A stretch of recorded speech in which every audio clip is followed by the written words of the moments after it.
Hey everybody, wink if you need a realtor. I'm sitting here today with my friend Casey Carpenter. Yes, sir. Who is a lender and has been for quite some time and a friend of mine. He specializes really in coming up with solutions to help people to get from where they're at now to where they're trying to go. So, hey Casey, thanks for coming in today. Yeah, absolutely, Kev. Appreciate it, man. Obviously a hot topic too. Today's, market and everyone's sitting on a lot of equity, It's true. So the topic of today's discussion is house rich and cash poor. A lot of people are experiencing this right now, and so we want to talk about what we can do. So, Casey, is this a problem that you come across a lot with some of your clients? And can you talk to that? Yeah. I mean, I think we've been seeing this too as the market's changed for us over the last couple of years. I mean, really, a lot of people took advantage of low interest rates, low monthly payments, and stuff. We're able to buy houses back then. And they've sat now a couple of years down the road. They've gained a nice, spot of equity in that home. But what we've seen too is now these interest rates and these monthly payments change a lot for clients. They're definitely higher, as everybody knows about. But it puts you in a unique situation as a home owner right now to, one, if you're looking to maybe change, get into a different property, like what does that look like? Are you kind of going into a payment that you can't, you don't like, or it's a lot higher than what you're used to? Flip side though, we're also in, with higher inflation and things like that we've seen over these years, like some people need to access money, right? And it makes it a lot difficult to try to get some of that equity out, maybe lines of credit, HELOCs and things like that, when those payments are much higher. So it's a unique situation for a homeowner to be in, because a lot of them are kind of sitting house rich right now, got a nice, clean, low monthly payment, lots of equity in the home. But what do we really do with that? Because it's still tied up into that house, right? Totally. And so, it's a conversation that comes up a lot right now with clients, because clients, it's real estate. We're still looking to, in the future, maybe sell that home or buy an additional property. So really, how do we come up with a strategy that makes that work for them? I hear that all the time.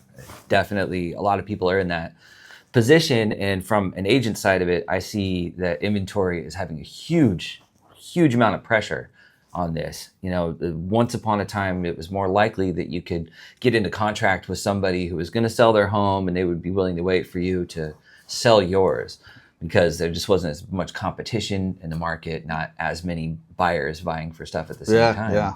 And so without having extra houses sitting around or having long market times, I mean, shoot, the last listing I had just went in like 72 hours. It's still super fast. And there's a lot of people that are really trying to get a home, even with today's interest rates. Yep.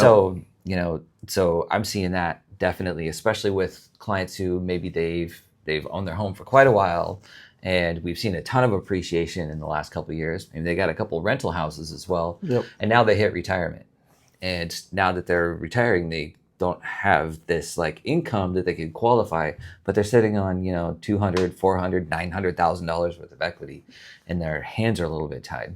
Yeah. And that is a good point too. We've seen a lot of clients now transition into that retirement phase of their life. They're not out there hustling and bustling like they used to, having, that job that was producing, X amount of dollars for them. Now they've kind of settled into, a pension and maybe Social Security income and stuff, but they still have their assets, right? Specifically those houses. And that's kind of been the conversation, you're having a lot with clients is, okay, well, how do we still make your, wants, needs, and dreams come true with your next, move in life? Just because you're retired doesn't mean it all just stops, right? Maybe you're looking to get another property to add to your portfolio, right? Your rental, or maybe now you're considering downsizing a little bit, maybe offloading some of those properties and kind of making your daily life only down to maybe one or two homes and kind of, settling into that retirement life. So it's definitely something that's coming up a lot, with buyers that I'm working with, and even my buyers that own now and are going to become sellers, so. Right. For sure. when it comes to kind of the strategies that I look at with clients for this situation, and especially, when you are talking about someone that's retired or has that kind of limited income that's just based off of retirement and Social Security and stuff like that. There's a few different ways that I strategize with a client and look at it that way. One thing a lot of people don't realize, though, too, is let's just say, we have our capped income from those sources, but we are sitting on a bunch of equity in the home. There is a way, that you can actually look at using retirement assets for qualifying a client still.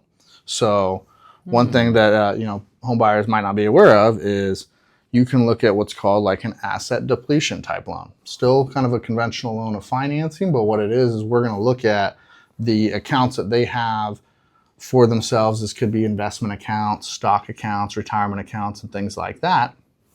And you could figuratively kind of do what's like an annuity or liquidation of those accounts. You're not actually doing that, but you can look at that and use that as possibly an income source for qualifying. So definitely, something that just because you don't have, large amounts of income coming in from different sources doesn't mean that you might not have it for qualifying, because you might have a decent pension, account. You might be sitting on, a nice Fidelity investment account that you've built up over the years, right? So just from a simple like income, strategy, that's something I look at with clients too. So wow, so asset depletion. So the asset depletion type of loan is something that people can use when they don't necessarily have a lot of income coming in, but have plenty of assets and are needing to kind of move things around a little bit. I'm hearing that correct? Yeah, absolutely. Absolutely. Wow. What a huge relief for a lot of people who are in this position thinking about selling at the moment. They want to make some moves. They don't have extra cash coming in.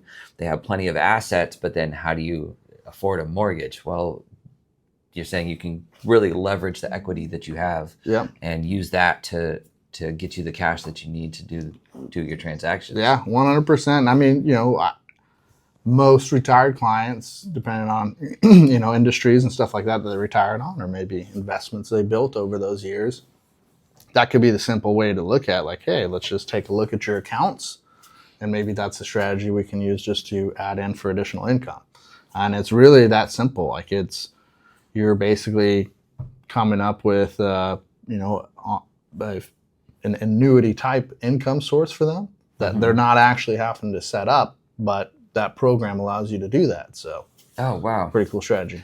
That is a really cool strategy. That's really something. Everyone just talks about, okay, I got to sell this one before I buy another one.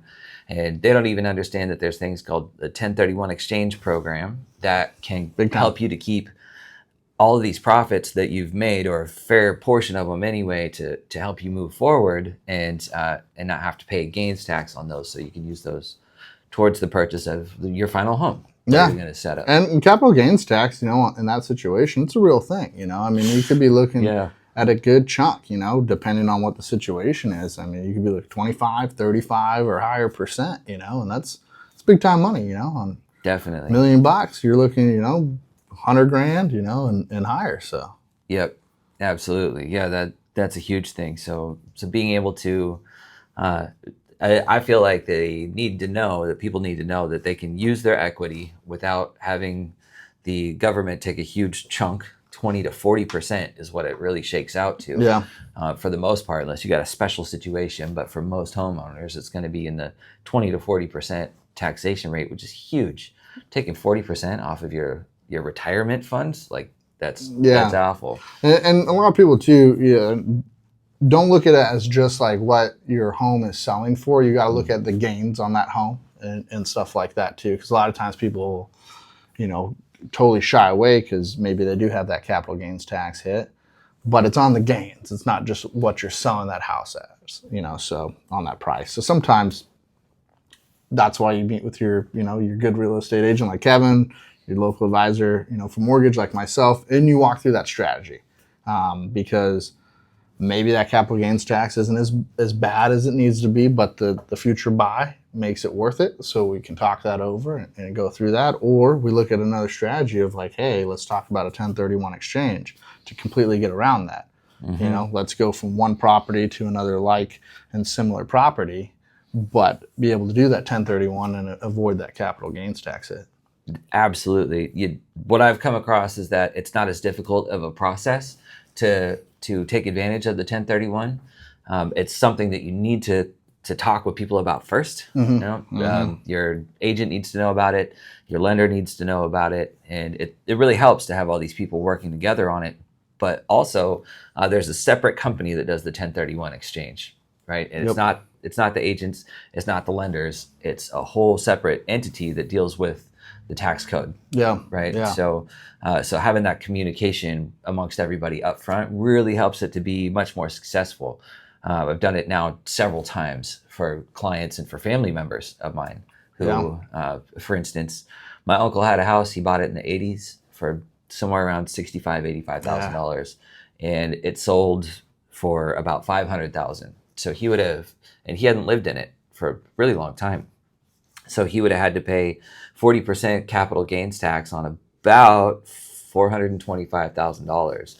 So he could have been out about just shy of $200,000 from the capital gains if we didn't take him through those steps. So he got to keep that and invest it into another property that's actually cash flows better as a rental, has less repairs needed, has more square footage, and is more up to date. Yeah.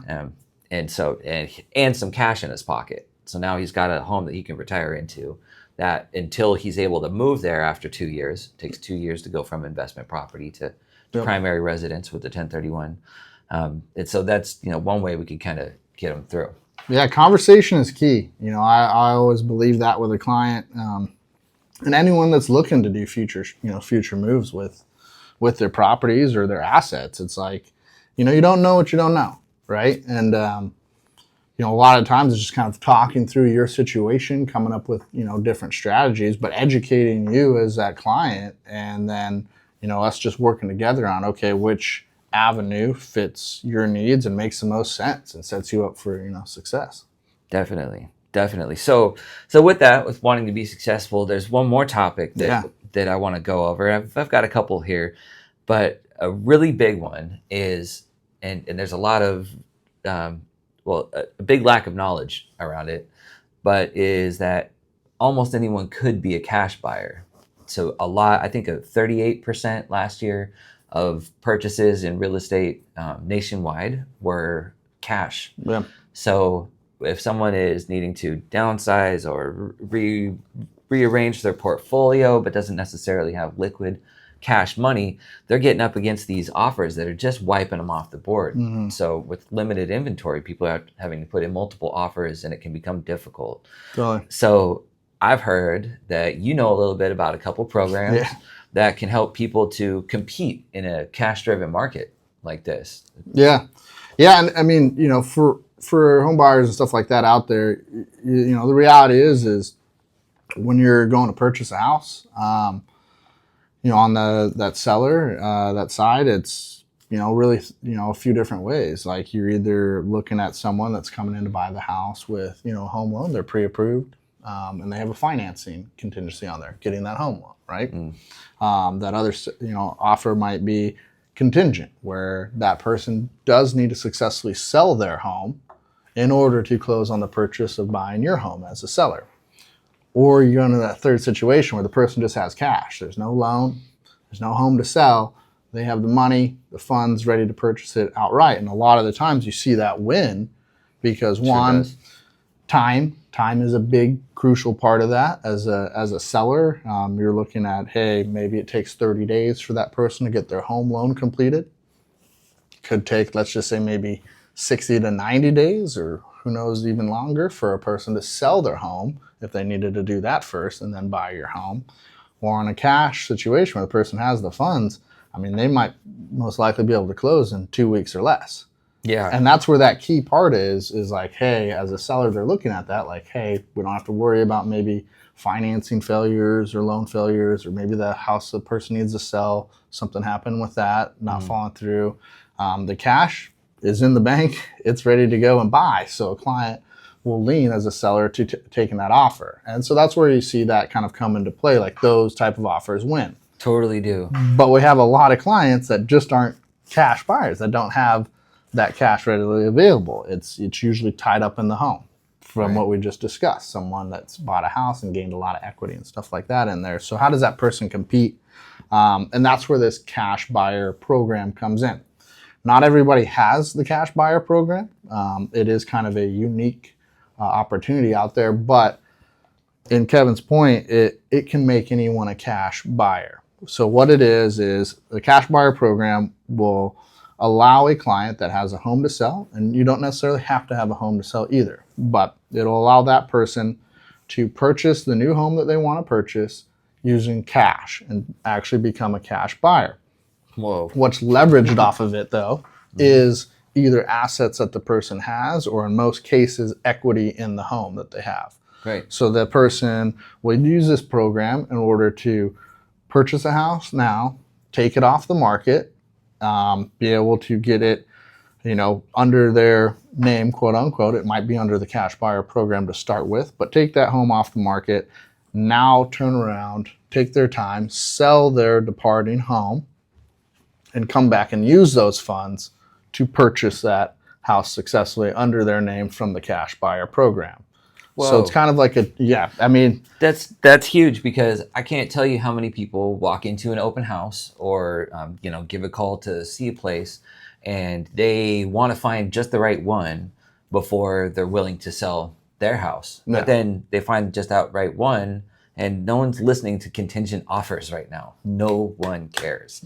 If you have a contingent offer and there's any other kind of offer, it can even be for less money, then people are going for it, because there's a lot of ways to lose out on those contingent offers. Yeah. So this means that you actually can, is almost unheard of, you actually can keep living in the home that you're living in now, find the right one, close on it, and have the time to move as you see fit. So you're not all pressurized. You don't have to stay in a hotel or an Airbnb. Like, you can actually just eliminates a lot of the moving parts. And wow. What helps in that person's situation where you have a home to sell and you're looking to buy is you can leverage that program to purchase that home cash, and it is a true cash offer.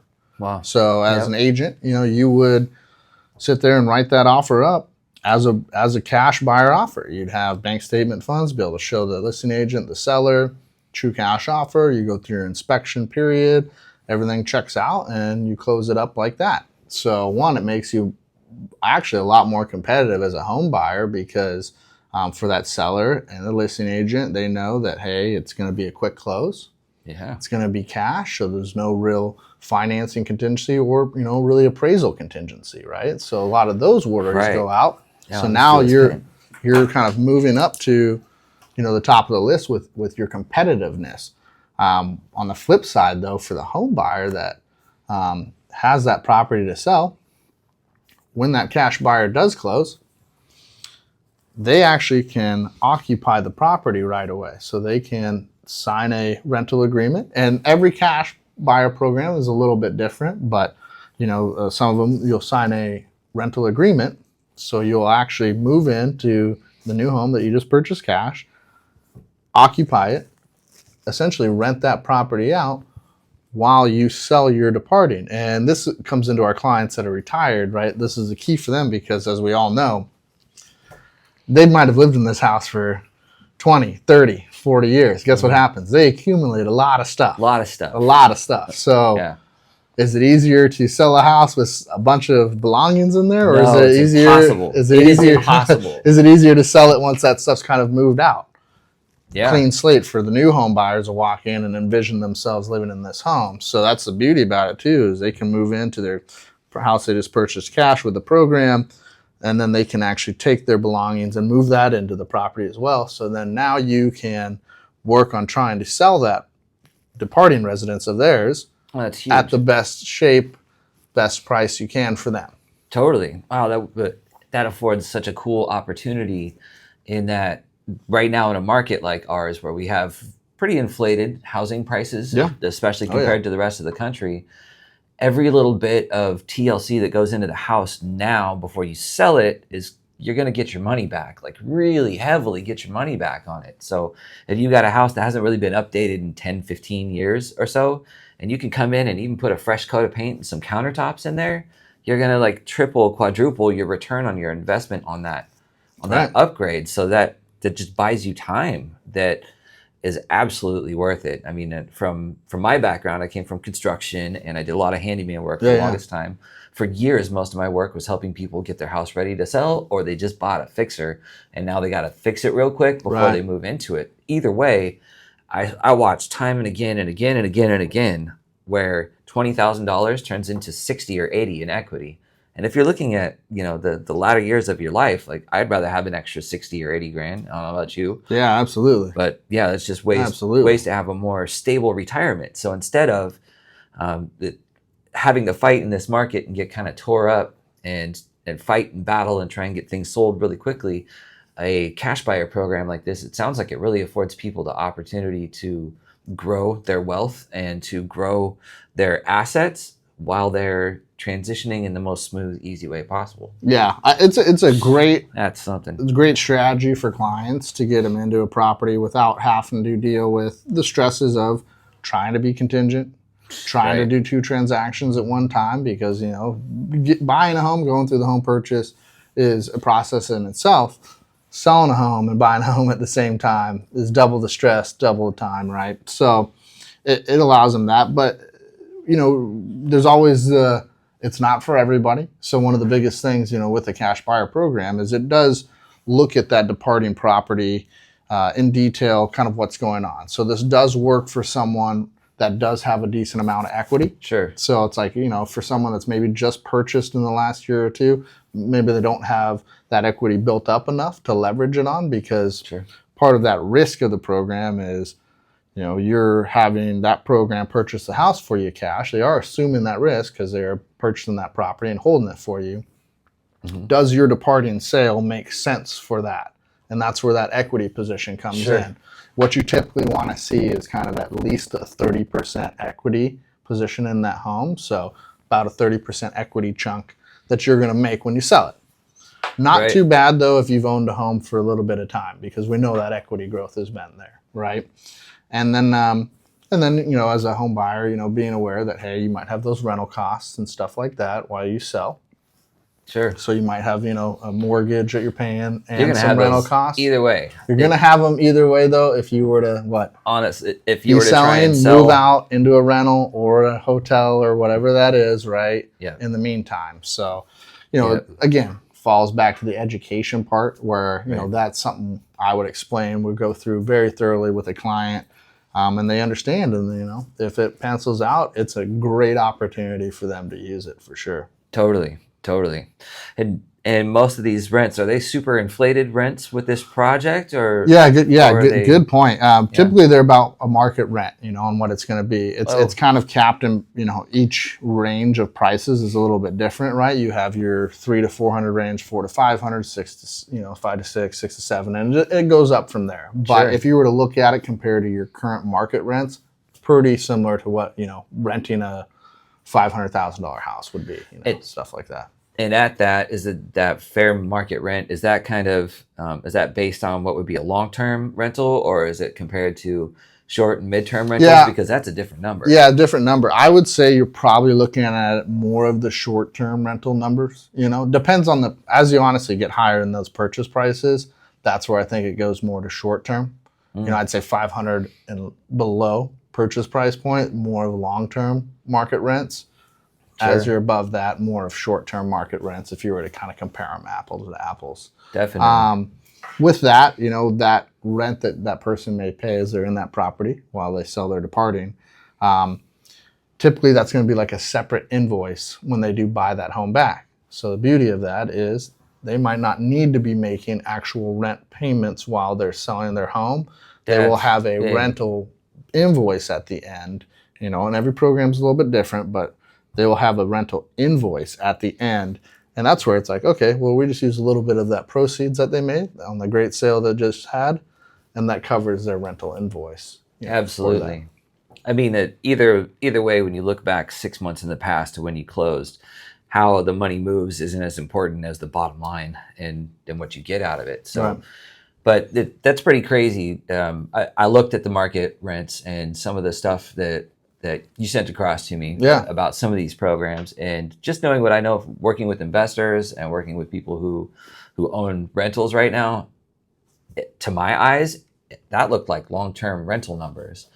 I know I work with a lot of people who are doing short-term rentals or mid-term rentals. And true, there's some other expenses with those that kind of make it a little bit different, but it's usually double that. So a short-term rental in a good area, okay, not in rural, no one goes there land, but in a place that has traffic going to it, you can expect typically double or better what a long-term rental price would get you. Yeah. So looking at this, that's actually a much lower number than staying at a pretty crappy hotel. Yeah. Okay. 2 to 3 star, it's already less than being at a 2 or 3 star motel for that period.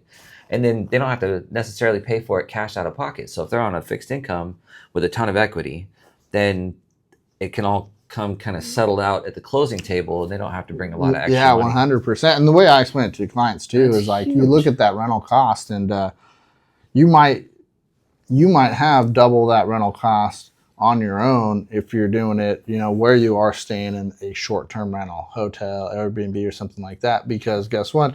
Probably doesn't fit all your stuff out of the house, right? So then you probably have a storage unit too you're paying for as you put all your stuff in it and the part-time. So now, right, the numbers really do pencil out in your favor. And it's just a unique way. And don't forget it, circling back, it is a cash buyer offer you're putting in, right? So maybe there's negotiation power there where you might get that property under list a little bit because you have that negotiation and leverage of it being cash, Right. If that property is $600K, maybe you get it for $585 or something like that on the cash deal, right? You never know where that works out. So where it's like, hey, we actually now have saved $15,000 up front. That kind of covers the rental costs and maybe any additional costs you have when you're buying that home and stuff like that. Totally. A lot of things too is to be aware of is on that program side. Typically you'll buy that home with your cash offer at that cash price. So let's just say that's $600,000. When you do buy the home back, do expect that there could be a buyback cost that's on top of that for that entity, the loan program who held that property. That's kind of their risk profit that they have. So you might see that be a 1% or 1.5% buyback or something like that. Sure. Where it does key come in though, it's okay, well, let's strategize around that. Like I explain with clients, which is, on 500,000, I think you'd buy it back if it's 1.5% at, 507,500 or something, 7,500. One, you can look at ways where that makes sense because, hey, if you had to buy this house after selling your property that took 3 months later, well, what's the cost of that house if it were to go on the market, 3-6 months from now? It might be 510 by that time. It might be higher than what that buyback is. Also, like we just talked about, you buy it with cash. Well, maybe we get that under that list price to where if there's a buyback cost for you on it when you do buy it, it's still underneath what the actual list price was because you got it cheaper. So there's ways to always kind of look at it and strategize. Definitely. I watched sellers time and again pick a cash offer that's not necessarily the highest offer because it doesn't have the financing contingency in it, and there's less risk to them. In today's fluctuating market, I've seen crazy stuff happening at the closing table. People who they gotten their pre-approval, everything's set. Everything has been underwritten. They've gone through it with a fine-tooth comb, and then it gets to 2 days to closing day, and instead of getting the clear to close, now suddenly they have to bring double the money to the closing table because the bank decides it's a declining market or fluctuating market.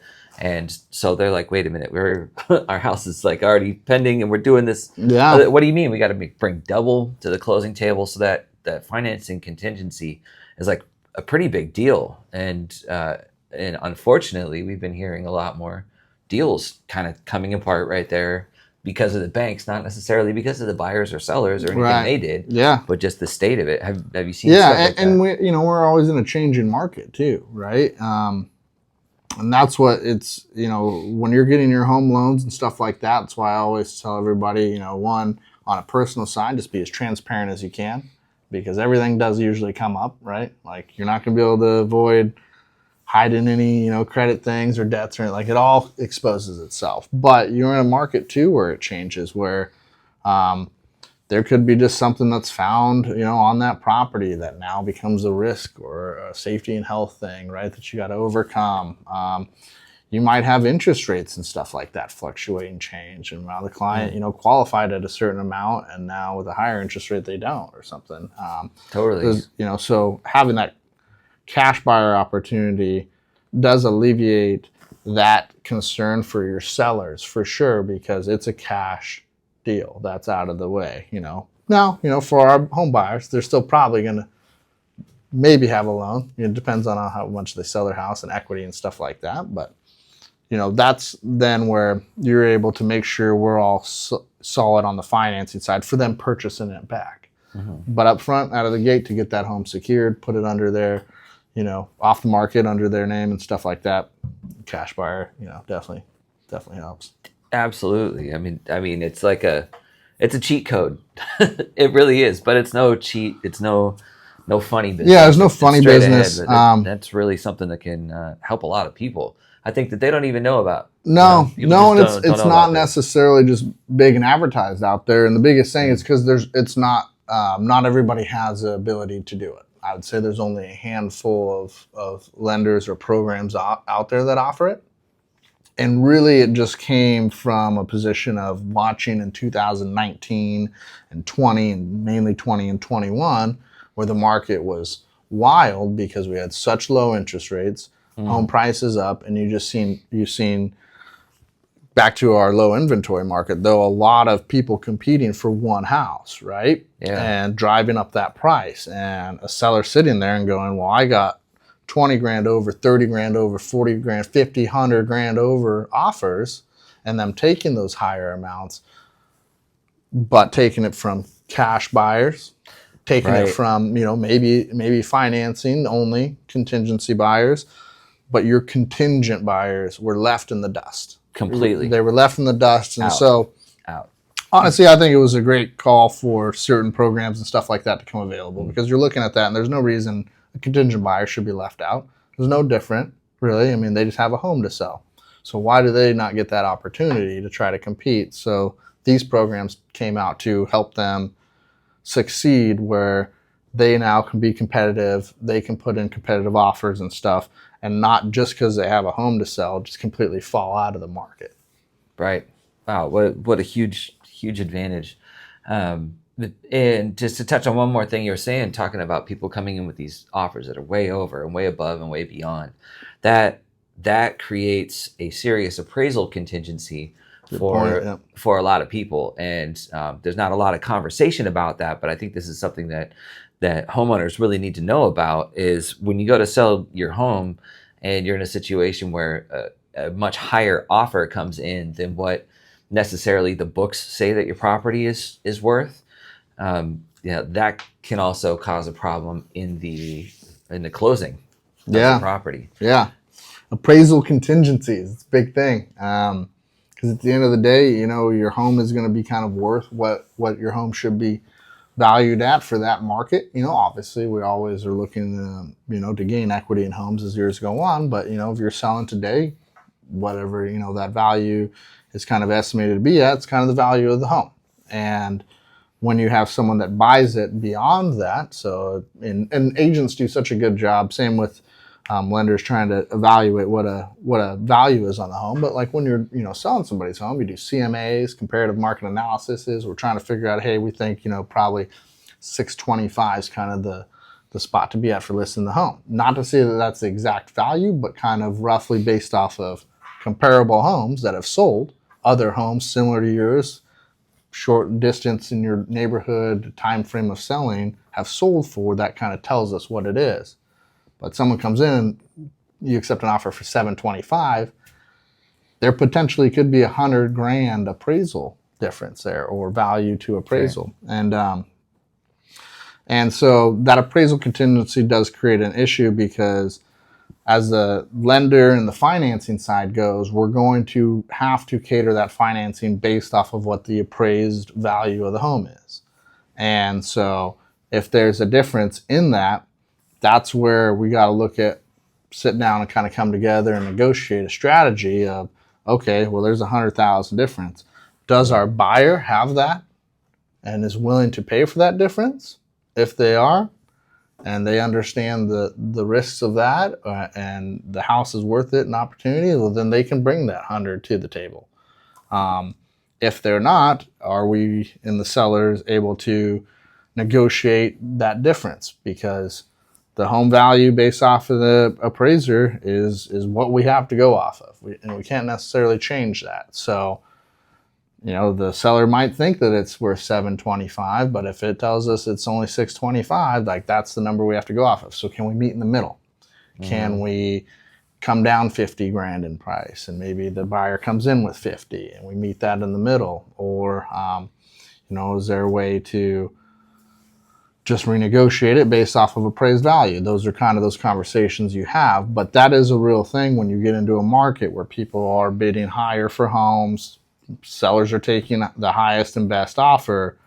Well, we always have to kind of strategize and have that conversation. It's best to have it up front during your negotiation period of, do we have a means to work around this if the home does not appraise for what we're selling it for, or agreed to sell it for, right? Right. And so, yeah, appraisal contingencies, are a big thing. But flip it back. If it's a cash buy, you may not be having an appraisal at all. So cash, if the person's got cash and is willing to buy the property, you can eliminate kind of that worry altogether. Totally. Now, on those programs, though, when it's a cash buyer program, mm-hmm. there is still kind of an internal assessment done of value, right? Maybe not a full-blown appraisal, have an appraiser come out, but they may do a hybrid type appraisal or valuation type system to make sure sometimes, that they're not overbuying on a property, stuff like that. Sure. And what do they do? Like a broker price opinion? They use use comps? Or? Exactly. Like a lot of those valuation methods are kind of just pulling internal comps from the area, what they have sold to kind of show. Similar to kind of how you pull a CMA for the most part. Right. And I've seen those get a little different at the moment, because with it being so much a seller's market and having low inventory, then we run into a lot of situations where buyers are willing to pay a premium for a property that's in excellent condition, that has like all the desirable amenities that they want, even if it doesn't really make sense for the neighborhood. Just seeing it happen myself, a property that on the best day tops out at $450, and just 72 hours at $500. And it's gone because it had been gone through and mostly remodeled, even just fresh countertops, paint, and the floor, and some floors and doors and stuff. So that kind of that's really kind of setting things off a little bit. Totally, and it doesn't. It definitely puts a change in it. Whereas, from that buyer's mindset, their opinion, hey, they've taken good care of the home. They've done the updates, and the home's remodeled and stuff. They're willing to purchase it for another $50,000. Instead of $450, they're willing to purchase it at $500. Again, fact checking with the client, making sure that they have those funds just in case it doesn't come in, is always something we do up front. But in their mindset too, they're looking at it for the long term game. This is a long term game for them. This isn't a short term, because okay, maybe the house is only valued at $450 today. They bought it for $5. If they look to maybe sell that in 1 year, maybe they're not at the $5 yet. But we're in a great market, Pacific Northwest here, where we do see good equity gain, right? So that's where that long-term gain and game is coming in for them, is like, hey, we're going to live in this house for the next 10, 15, 20 years.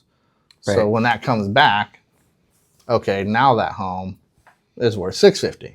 So the $500 purchase is totally neglected up front, because long-term wise, that home's appreciated above and beyond that.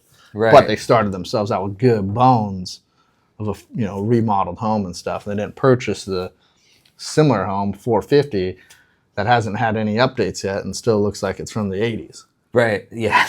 Yeah, exactly. So there is a little bit more, I would think that strategy of buying and paying that premium is a little more applicable when you're really looking at a longer term thing. There is not a chance you're going to have to sell that thing in 2 years. And, probably not super advisable to step into that kind of situation. Right. But again, if you're looking to be in there for like 10, 15 years, I don't think anyone should live in a construction site at all. Been there, done it for a time. Been there, done that. It's insanely stressful. It really is. It'll take years off the back end of your life. So. Yeah, and the DIY, a lot of times, like, I've been victim to do it, myself. Like, you buy a house, and it's like, well, we'll redo the flooring, the kitchen, stuff like that. But how many of us have ever walked into a home to see, like, they've been there for 10 years, and they're still doing projects, right? Like, it's never ending. Totally. So it comes back to like when the client sits down with Kevin or myself, we're learning where they want to be at in life, what their strategy is, and just having all these conversations and laying it out there, because then that lets us know how to advise them, honestly. And life happens too, right? They might buy a house thinking we're going to sell in 15, and drastic things change, and then they end up selling in 5 or something like that. But totally. What you try to do is give them the most information that we can up front, allow them to be maybe as educated as we are in the process, and then at the end of the day, allow them to kind of make their decisions, but back them up with the information that they need to make them. Yeah, I feel like that's a really important point.